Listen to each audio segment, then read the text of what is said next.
Okay, let's be real. Job interviews are stressful. But a job interview in English, when it's not your first language, man, that can feel like a whole different level of pressure.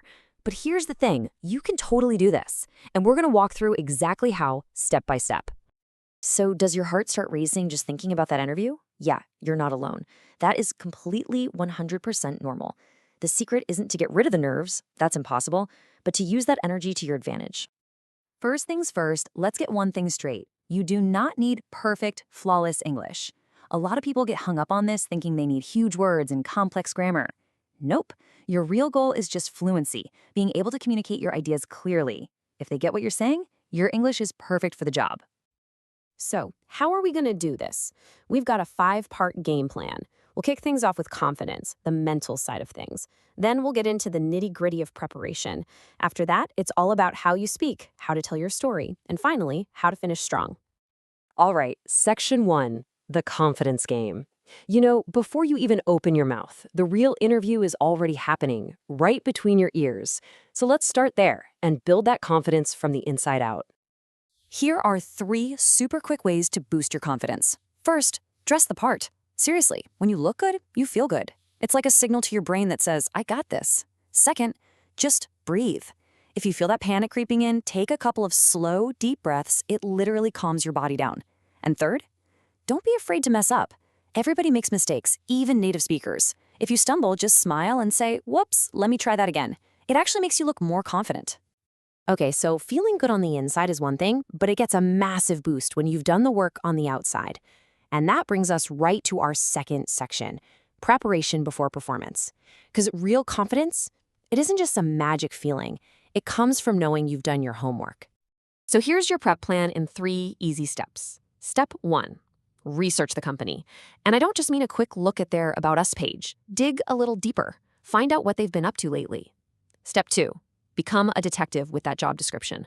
What words or skills do they keep mentioning? Circle them. Those are your keywords. And step 3, this is a big one. Practice your answers out loud. Actually saying the words builds a kind of muscle memory that thinking just can't. But wait, when I say practice, I need to be super clear about what I mean. I am not talking about memorizing a script word for word. That's a recipe for disaster. You'll sound like a robot, and if you forget just one word, the whole thing can fall apart. No, practice is about knowing your main points, your key stories, so you can talk about them naturally like you would in a normal conversation. So, what's the best way to practice? Well, first, do a dry run. Grab a friend, a mentor, or even use an AI tool to do a mock interview. It gets you used to the pressure. Second, record yourself.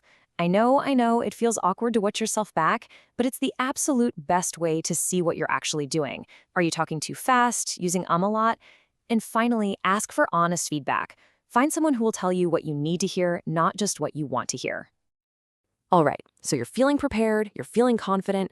Let's move on to part 3, the art of speaking. Because here's the thing, how you say something is often just as important as what you're actually saying. I mean, think about it, right? Communication isn't just words. It's your tone of voice. It's your body language.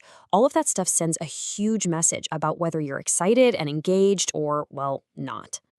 So here's a little checklist for your delivery. First, watch your speed. When we're nervous, we tend to talk a mile a minute. Try to slow it down just a bit. Next, eye contact. You don't have to stare them down, but making that connection shows you're engaged. Also, use your hands. It adds a bit of energy. And last but not least, your posture. Sit up straight.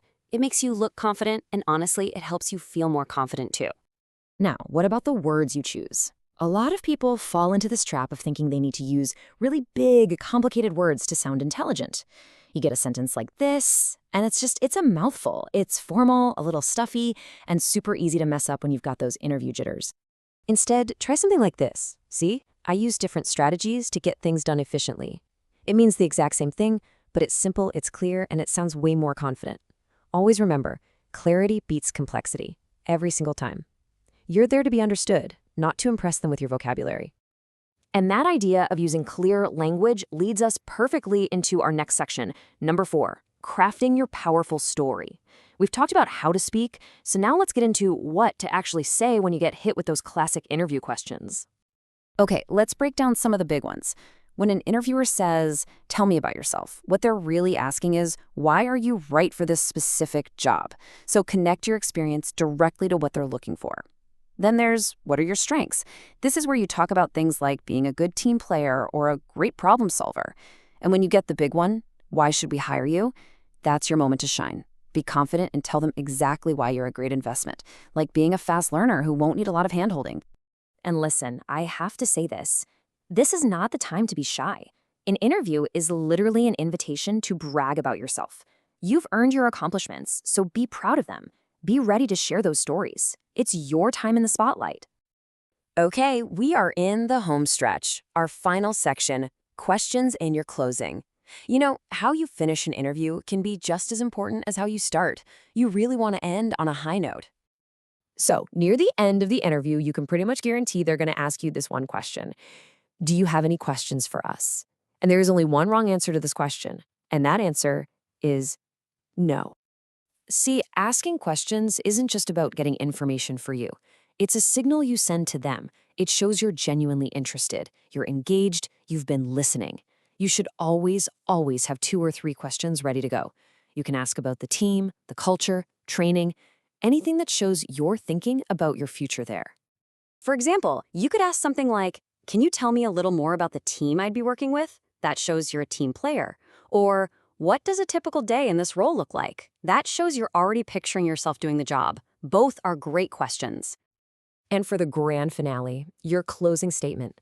It doesn't have to be anything fancy, just a simple, "Thank you so much for your time today. I really enjoyed learning more about the role, and I'm even more excited about this opportunity now." Boom. Simple, polite, powerful. So there you have it. We've talked about your mindset, how to prepare, how to deliver, and what to say. Look, going from nervous to confident doesn't happen overnight, but it starts with one small step. So my question for you is, what's the one tip from all of this that you're going to start practicing first?